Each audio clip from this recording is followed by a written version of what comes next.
İsteriz hızlı tren gelmesini. Gaziantep kocaman Türkiye'nin 6. şehre layık gelmesini isteriz. Tabii ki isteriz. Rus şehirler arasındaki şeyi de rahatlatır en azından. Mesela İstanbul'da gelir de İzmir'de gelebilir değil mi?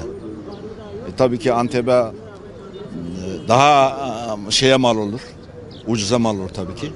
Bunun çok faydası vardır. İstiyoruz. Bunu çoktan beri bekliyoruz daha doğrusu. 20 sene evvel bir dinliyorduk. Antep'e hızlı tren gelecek. Antep'e hızlı tren. İşte daha ilk defa yakında geleceğini geliyor diye ümit ediyoruz. Çünkü yollar yapılıyor tahminime. Evet, aynen dün gelmişti, böyle Binali Yıldırım başkanımız gelmişti, gitti kendisini uğurladık güzelce. O müjdeyi de bize verdi. Aslında güzel, yani hızlı tren gelmesi bir yandan çok iyi. Çünkü burası sanayi bölgesi olduğu için daha güzel olacağını düşünüyorum ama.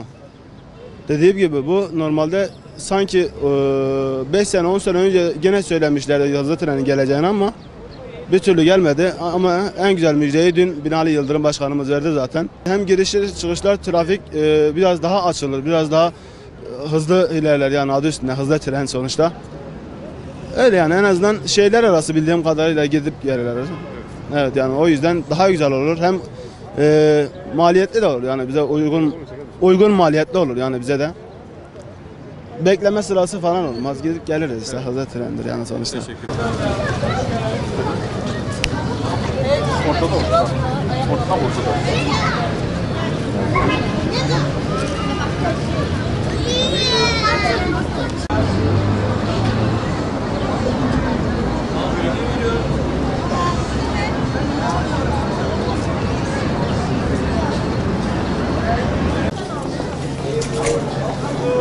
Aslında Antep mega şehirdir. Hani yakışır.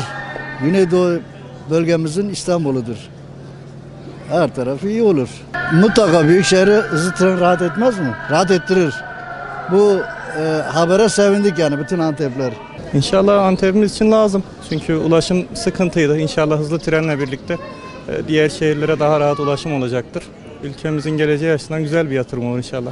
Şimdi tabii şehirler arası olduğu için çok fazla belirgin bir rahatlatma olacağını sanmıyorum ama şehirler arası trafiği açısından rahatlatması açısından olur. Şehir içine bildiğiniz üzere metro lazım. Gaziantep büyük şehir olduğu için bu tramvay pek işi görmüyor işin açıkçası. İnşallah metro yapılırsa daha da iyi olur diye düşünüyoruz inşallah. Gaziantep halkı açısından güzel olur yani. Her iş yani hızlı olur yani işleriniz. Trafik açısından nasıl olur? Trafik açısından çok güzel olur.